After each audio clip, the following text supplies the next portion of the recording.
दोनों आंखों के पीछे जो बैठी हुई है, जब ये यहां से वहां पहुंच जाएगी और हंसों के साथ जब वहां मिलकर अपना रूप हंसनी धारण करेगी और अमृत पिएगी तो फिर क्या वर्णन होगा। तो रास्ते का एक चिन्ह बता रहे हैं, ये चिन्ह है रास्ते के कि ऐसे ऐसे तुमको जाना है, ऐसे ऐसे चढ़ना है, इस सहारे से ये भेद चढ़ने का है।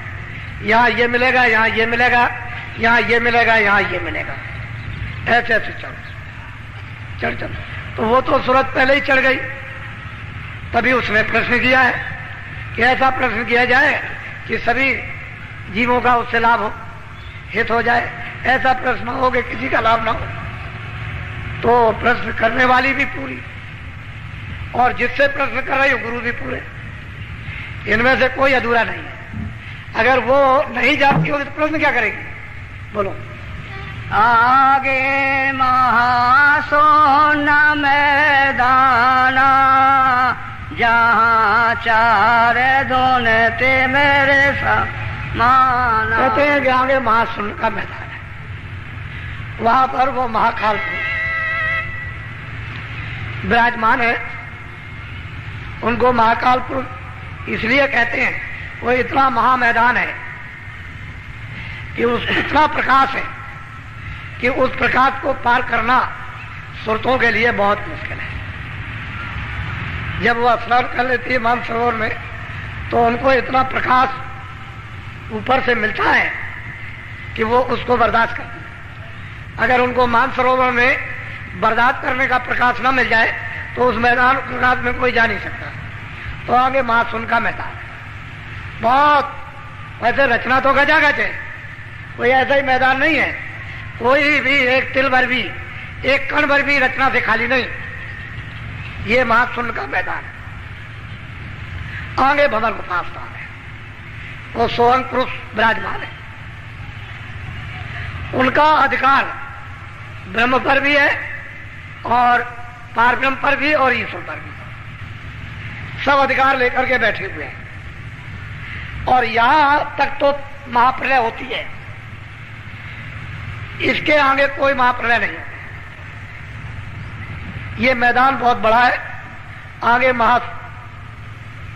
महासुन है, जिसको महाभंवर गुफा कहते हैं। उस पर वो सोहंग पुरुष विराजमान है और वो वहां एक इंडोला पड़ा हुआ है। ये सब उसी धुरा पर सबके सब झूल रहे हैं।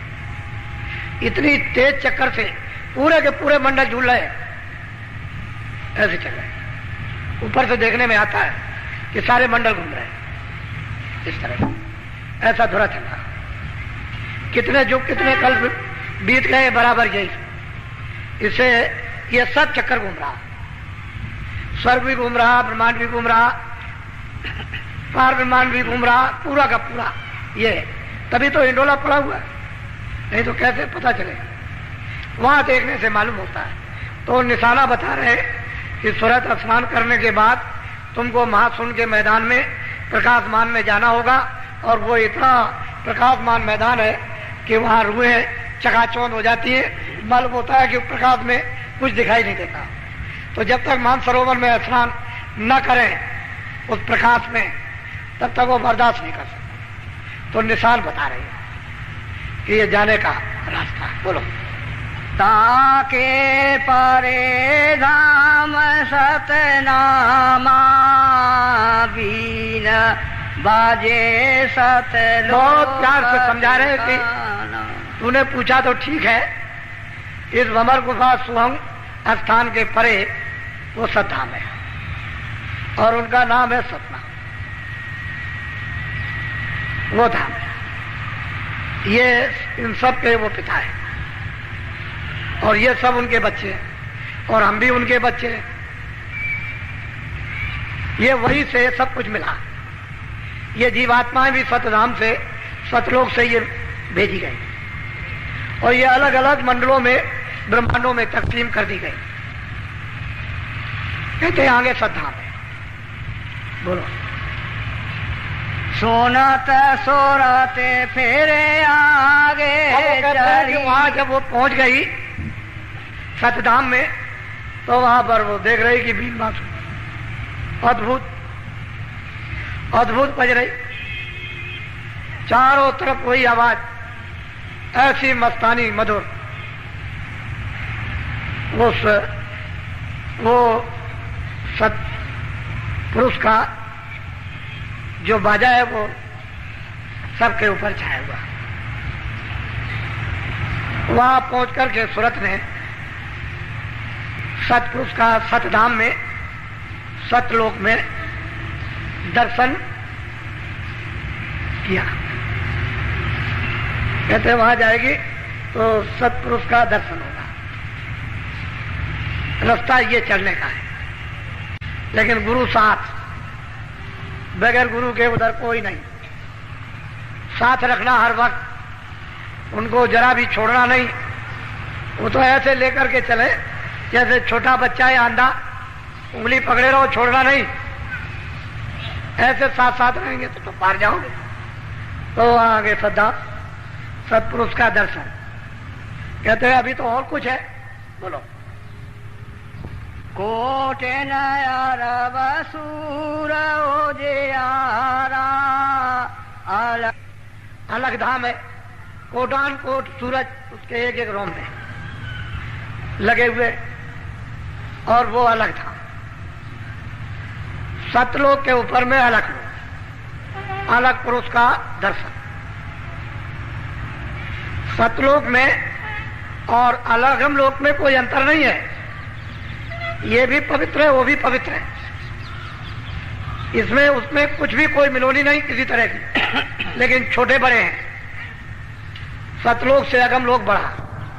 कहते हैं वहां पर दर्शन हुआ अगम पुरुष का। फिर आगे क्या वर्णन करते हैं, बोलो। तहाँ से अगम लोक को चली, अगम पुरुष से जाकर। कहते हैं उसके ऊपर में अगम लोक, वहां आगे चलती जाती है। उसकी आवाजें तो यहाँ पर कोई उन्होंने बताया नहीं है कि भाई उसकी आवाजें अगम पुरुष की या अलग पुरुष की।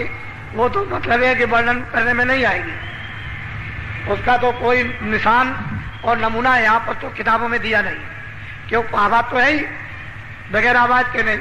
कहते हैं वहां वो पहुंची और अगम पुरुष का भी दीदार और दर्शन किया। ये रास्ता जाने का।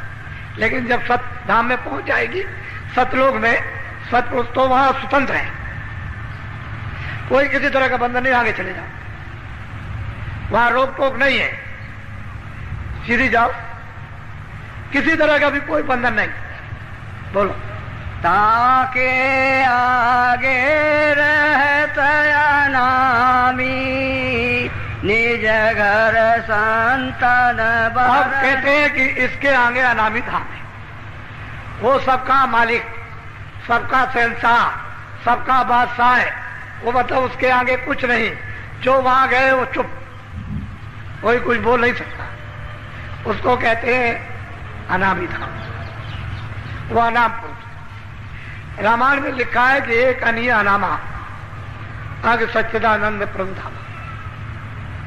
बहुत अच्छा वर्णन किया उन्होंने।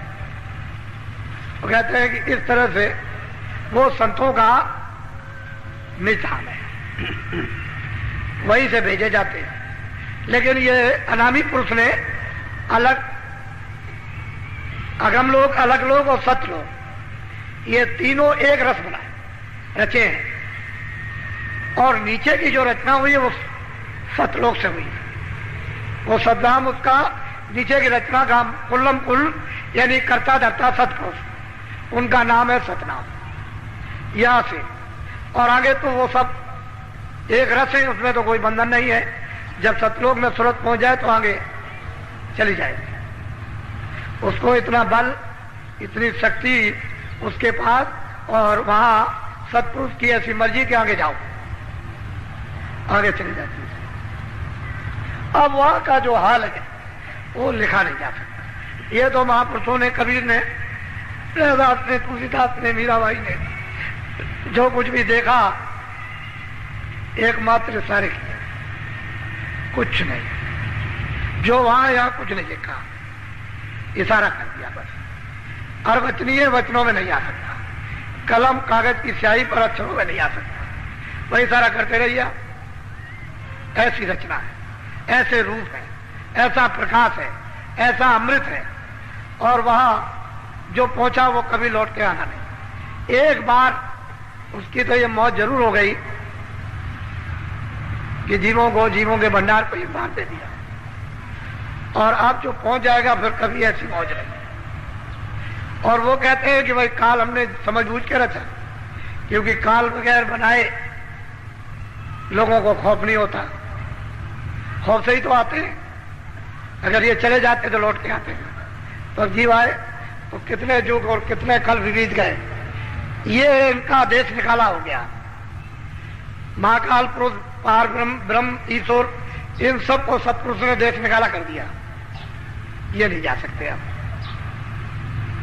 आपके जाने का तो रास्ता रखा है, लेकिन ये अपने स्थान पर रहेंगे, कभी नहीं जाएंगे। इनके जाने की कोई मर्जी नहीं, कोई मौज नहीं है। लेकिन अब क्या किया जाए? तपस्या की थी, उन तपस्या के बस होकर के सत्पुरुष ने इनको यानी वरदान दे दिया कि जाओ मैं तुमको देता हूं। तो जीवों के बगैर तो कोई रचना बैठती नहीं, तो जीव भंडार दे दिया। एक छोटा सा दिया, कोई ज्यादा बड़ा नहीं है। वहां तो सब रूहों की, सभी जीवात्माओं की पूरी गिनती है, लेकिन यहां गिनती नहीं। वहां तो गिनती से दी गई, और यहां उसकी गिनती नहीं, कागज पर कोई गिनती नहीं।